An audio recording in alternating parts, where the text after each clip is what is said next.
गगनयान। गगनयान पे सबकी नज़र है, ठीक है, मेरी तो बहुत ज़्यादा नज़र है क्योंकि गगनयान भारत का पहला ऐसा मिशन होने वाला है, मतलब मैन्ड मिशन यानी कि क्रू मिशन होने वाला है, जिसमें हम खुद हमारी धरती से हमारे ही इक्विपमेंट्स के साथ हमारे रॉकेट लॉन्चर यानी कि लॉन्च व्हीकल से, बेसिकली हमारे ही लॉन्च व्हीकल से, हमारे ही स्पेसक्राफ्ट से हमारे एस्ट्रोनॉट्स को हम पहली बार जो है लोअर अर्थ ऑर्बिट में भेज रहे हैं, यानी कि स्पेस में भेज रहे हैं। तो this will be historical mission, एक ऐसा हिस्टोरिकल मिशन होने वाला है भारत के लिए ये, और भारत के लिए मिशन बहुत ज़रूरी है, इसीलिए इतने सारे टेस्टिंग्स कंडक्ट हो रहे हैं, क्योंकि we can not afford losing this mission at any cost. पहला मिशन है और हम चाहते हैं बहुत सक्सेसफुल मिशन हो, है ना, तो इसीलिए जो है इतने अलग अलग टेस्टिंग हम लगातार कर रहे हैं। तो चलिए, अभी जो है पैराशूट से टेस्टिंग हो गई है, सेफ्टी टेस्ट कंडक्ट हुए, तो कहाँ हुए, कैसे हुए, इसको देखते हैं एक बार। इसरो ने हाल ही में एक क्रूशल सेफ्टी टेस्ट कंडक्ट किया है बच्चों, मेन पैराशूट के माध्यम से गगनयान क्रू मॉड्यूल के लिए, ठीक है। अब ये जो टेस्ट है ना, इसके द्वारा क्या होगा, इस टेस्ट के द्वारा रिलायबिलिटी पता पड़ेगी पैराशूट सिस्टम की। अब आपने अगर देखी होंगी कोई सी ऐसी ग्रेविटी टाइप की मूवी, अगर आपने देखी होगी, मार्स वाली अगर आपने मूवी देखी होंगी, तो उस मूवी में आपने देखा होगा कि जब एस्ट्रोनॉट्स वापस पृथ्वी पर आते हैं तो इनका जो स्पेस कैप्सूल है ना, इतना ऐसा स्पेस कैप्सूल रहता है, the capsule is like this, ऐसा स्पेस कैप्सूल होता है, और जब ये लैंड करते हैं ना तो ऐसे ऐसे पैराशूट निकलते हैं, ये पैराशूट ऐसे ऐसे निकलते हैं, और वो लैंड करते हैं किसी वाटर बॉडी पे, है ना, क्योंकि बहुत तेज़ी से आते हैं, बहुत स्पीड से आते हैं, तो इतनी स्पीड से आने के कारण जो है दे कैन नॉट लैंड, ज़मीन पर लैंडिंग नहीं कर सकते। ज़मीन पर अगर लैंड कर जाएंगे तो उनकी पूरी स्पेस कैप्सूल जो है फट सकती है because of the extreme pressure and force, and they all can die. तो इसीलिए वो लोग लैंडिंग करते हैं ऑन वाटर बॉडीज। तो हमारी लैंडिंग कहाँ होगी, इंडियन ओशन पे होगी, है ना। अब यहाँ पे जो पैराशूट सिस्टम है, पहले तो मुझे बताओ आप लोगों ने देखा है कि नहीं, have you all watched it, है ना, यस यस, चलो ठीक है। तो यहाँ पे एक्सट्रीम कंडीशन के अंतर्गत क्या पैराशूट सिस्टम काम करेगा, ये टेस्टिंग, कि कभी बहुत एक्सट्रीम सिचुएशन हो गई, बहुत ज़्यादा ही हाई स्पीड हो गई, बहुत एक्सट्रीम फ्रिक्शन हो गया, समथिंग एल्स हैपेंस, कुछ भी हो गया, तो क्या पैराशूट सिस्टम काम करेंगे। इसके साथ उन्होंने ये भी टेस्टिंग किया कि अगर एक पैराशूट काम नहीं करता है तो क्या बचे हुए पैराशूट उस पूरे कैप्सूल का बर्डन उठा सकते हैं, सेफली लैंड करवा सकते हैं, and that they were successful in that, ठीक है। तो यहाँ पे देखो एक्सट्रीम कंडीशन के अंतर्गत, ताकि एस्ट्रोनॉट सेफ्टी इंश्योर्ड रहे। देखो बच्चों, कोई भी मिशन सक्सेसफुल तब नहीं माना जाता जब आप सैंपल कलेक्ट कर लेते हो या आप सक्सेसफुली ऑर्बिट में चले जाते हो। कोई भी मिशन सक्सेसफुल तब माना जाता है जब उसके अंदर जितनी भी चीज़ें मौजूद हैं, स्पेशली एस्ट्रोनॉट्स हो गए, आपका स्पेस कैप्सूल हो गया, आपके सैंपल हो गए, ये सब सेफली पृथ्वी पर वापस रिटर्न हो जाए बिना किसी डैमेज के, ठीक है। स्पेशली द ह्यूमन लाइफ, अगर ये सेफली रिटर्न हो रही है then your mission is successful. If अगर आपके पास सैंपल आ गया, आपके पास डेटा आ गया, सब आ गया, लेकिन while coming back your astronauts are no more, या they cannot make it to the earth safely, या some damage has happened to the capsule or to the astronauts, then that mission is not successful, ठीक है। Successful mission ये नहीं होता कि आपको data मिल गया है, सक्सेसफुल मिशन होता है कि जो एस्ट्रोनॉट्स आपने भेजे हैं वो जीवित और सही सलामत इन होल पैकेज कंडीशन वापस पृथ्वी पे लौट गए हैं, ठीक है। तो इसीलिए यहाँ पे हमें सक्सेसफुल करने के लिए उनकी री एंट्री और लैंडिंग जो है वो मेक श्योर करनी है सही से हो जाए। इवन व्हेन यू आर, अगर आप लोग जैसे if you work hard, you clear your return, you clear your SSB, you clear your medical, और अगर आप एयरफोर्स अकेडमी जाते हैं, वहाँ पे जब आप फ्लाइंग करेंगे तो फ्लाइंग में आपको सिखाया जाएगा कि भैया take off is not that difficult, take off is one of the easiest part of the whole flying. Flying का सबसे मुश्किल काम होता है लैंडिंग, ठीक है, सबसे मुश्किल काम जिसे हम लोग ध्यान ही नहीं देते। हमें लगता है कि take off is difficult, landing सबसे मुश्किल होती है फ्लाइंग में। Similarly even in the space missions सबसे ज़्यादा मुश्किल होता है re entry and landing on earth, ठीक है। चलिए, तो जो टेस्ट है ये कंडक्ट किया गया था 3 नवंबर 2025 को बाबीना फील्ड फायरिंग रेंज BFFR, जो कि झांसी उत्तर प्रदेश में है।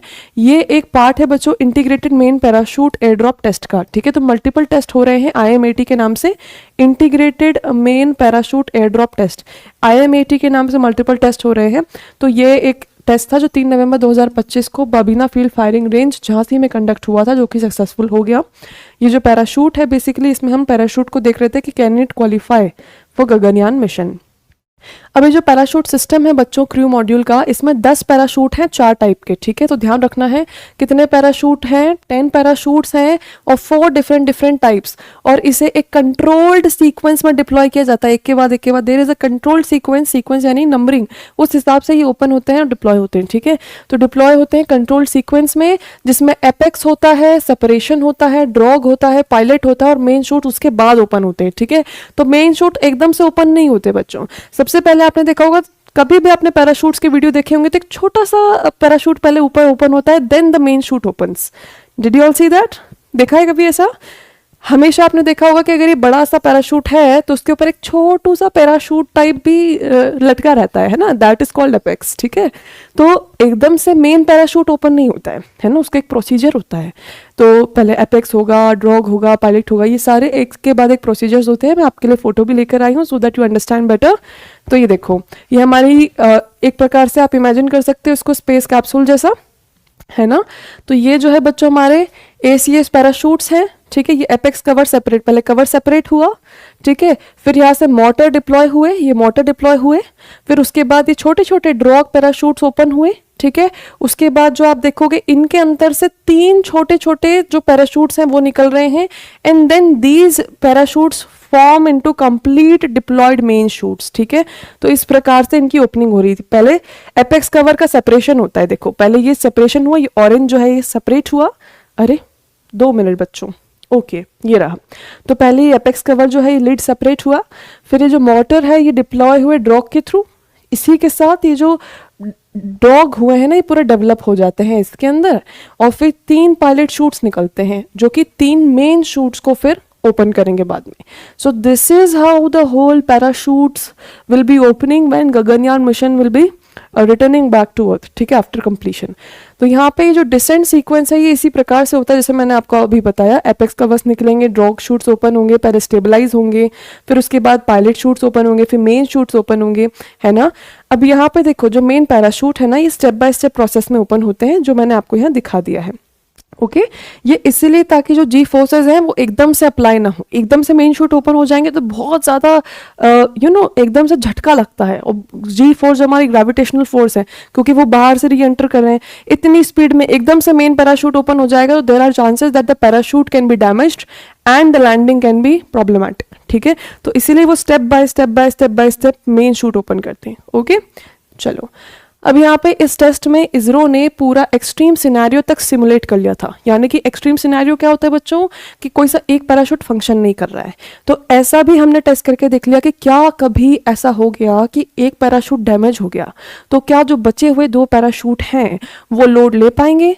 तो बिल्कुल यहाँ पर देखा गया कि भैया एक्सट्रीम सिनेरियो में अगर डिले हो गया एक भी पैराशूट के ओपन होने का या 2 मेन पैराशूट के बीच में कुछ भी इशू हुआ तो यहाँ पर जो बचे हुए पैराशूट सिस्टम है वो अपनी रॉबस्टनेस दिखा दिए। रॉबस्टनेस यानी कि उस एक्सट्रीम सिचुएशन में भी वो सक्सेसफुल रहे, यानी कि बचे हुए पैराशूट्स ने पूरे सिस्टम का भार जो है वो आराम से झेल लिया and the landing was successful, ठीक है। तो असिमेट्रिक लोड के साथ भी उन्होंने जो है डिजाइन कंडीशंस को बरकरार करते हुए, रेडंडेंसी दिखाते हुए पूरा का पूरा सिस्टम सेफली लैंड करवा दिया, even when only 2 of the 3 main parachutes were fully deployed. यानी कि एक पैराशूट खराब होने के बाद, नॉन वर्किंग होने के बावजूद भी 2 पैराशूट की मदद से एक्सट्रीम सिचुएशंस में भी हमने उसे परफेक्टली लैंड करवा लिया है, and that is a big success, ठीक है। बहुत सक्सेसफुल है ये दिखाता है कि अगर कोई भी डिजास्टर्स कंडीशन हुई, कोई भी एक्सट्रीम सिचुएशन हो गई, कोई भी ऐसी सिचुएशन हो गई जो हम एक्सपेक्ट नहीं कर रहे हैं, ऐसी फोर्थ कमिंग हो गई जिससे अनएक्सपेक्टेड कोई भी सिनेरियो हो रहा है जिसमें पैराशूट खराब हो गया, समथिंग एल्स हैपेंस, उसके बाद भी हमारे जो बचे हुए सिस्टम्स हैं they are capable of making sure that the Gaganyaan landing is done safely, ठीक है। तो बहुत अच्छी बात है ये, है ना। अब यहाँ पे जो है हमने जो मॉड्यूल कंडक्ट किया था टेस्टिंग के लिए उसका वेट था 2.5 टन और इसे ड्रॉप किया था 2.5 किलोमीटर के अल्टीट्यूड से इंडियन एयरफोर्स की मदद से। अब देखो यहाँ पे सोचने में आता है कि मैम उससे स्पेस कैप्सूल को ड्रॉप कैसे किया, क्या स्पेस से ड्रॉप किया टेस्टिंग के दौरान? तो नहीं, इसकी टेस्टिंग में इंडियन एयरफोर्स ने बहुत सहायता दिखाई, है ना। तो बच्चों ये जो गगनयान मिशन है ना, हमने पहले भी पढ़ा इसके बारे में कि गगनयान मिशन ऐसा नहीं है कि सिर्फ इसरो कंडक्ट करवा रहा है। इस मिशन में इसरो के साथ इंडियन आर्मी मौजूद है, आर्मी के कुछ पर्सनल्स मौजूद हैं जब वो लैंड टेस्टिंग होती है उस समय, लेकिन प्रीडोमिनेंटली अगर हम बात करें तो एयरफोर्स बहुत प्रीडोमिनेंटली इसमें सहायता कर रहा है और नेवी भी बहुत ज़्यादा इसमें सहायता कर रही है, coast guard is also there. ठीक है, तो यहाँ पे हमारी आर्म फोर्सेज भी गगनयान मिशन में इसरो की सहायता कर रही हैं ताकि मिशन सक्सेसफुल हो।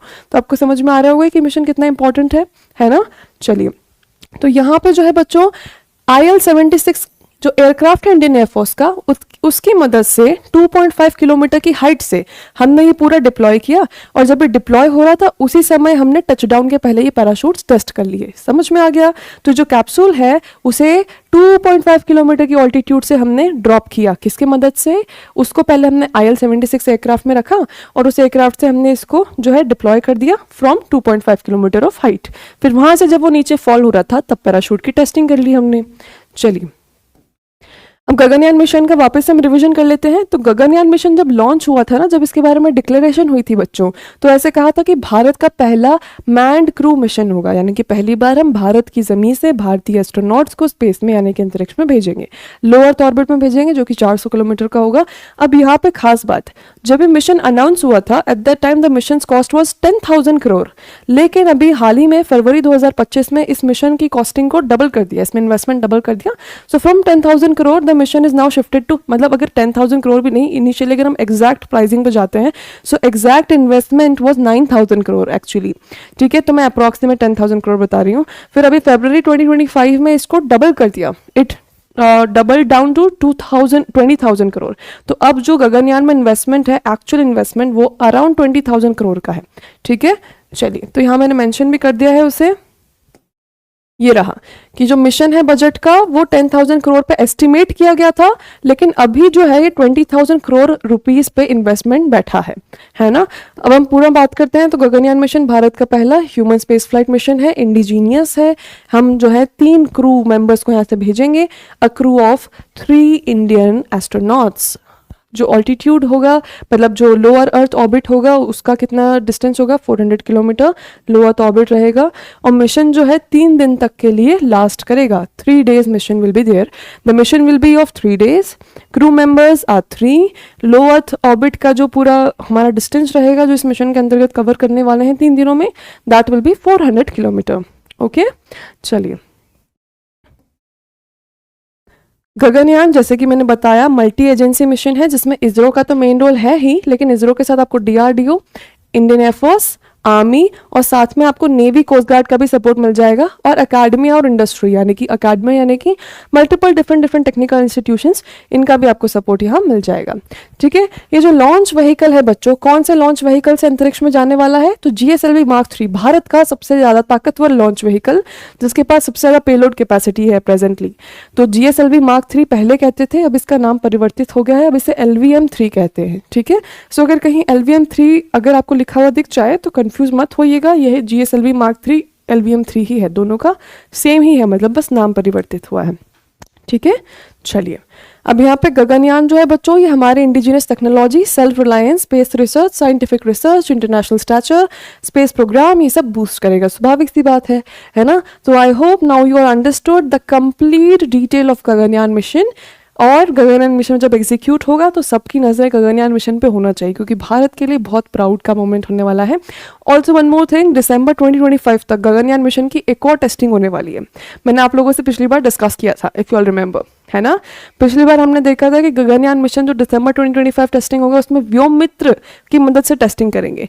व्योममित्र जो हमारा ह्यूमनॉइड रोबोट है, उसको हम गगनयान मिशन में भेजेंगे लो अर्थ ऑर्बिट, और उसकी मदद से हम पूरे जो है उसके जितने भी रेपरकशंस होंगे उसको देखेंगे कि क्या पॉजिटिव हैं, क्या नेगेटिव हैं, क्या कुछ दिक्कतें आ रही हैं, क्या एक्सट्रीम कंडीशंस के कारण स्पेस क्राफ्ट में कोई इशू है, क्या एक्सट्रीम कंडीशन के कारण उस ह्यूमनॉइड का कुछ रिफ्लेक्शन आ रहा है इस पूरे मुद्दे पर, या वो कुछ ऐसे रिवर्ट कर रहा है, टेम्परेचर चेंजेस रिवर्ट कर रहा है, या इंटरनल चेंजेस में कुछ बोल रहा है ना, ऑल ऑफ द अपडेट्स।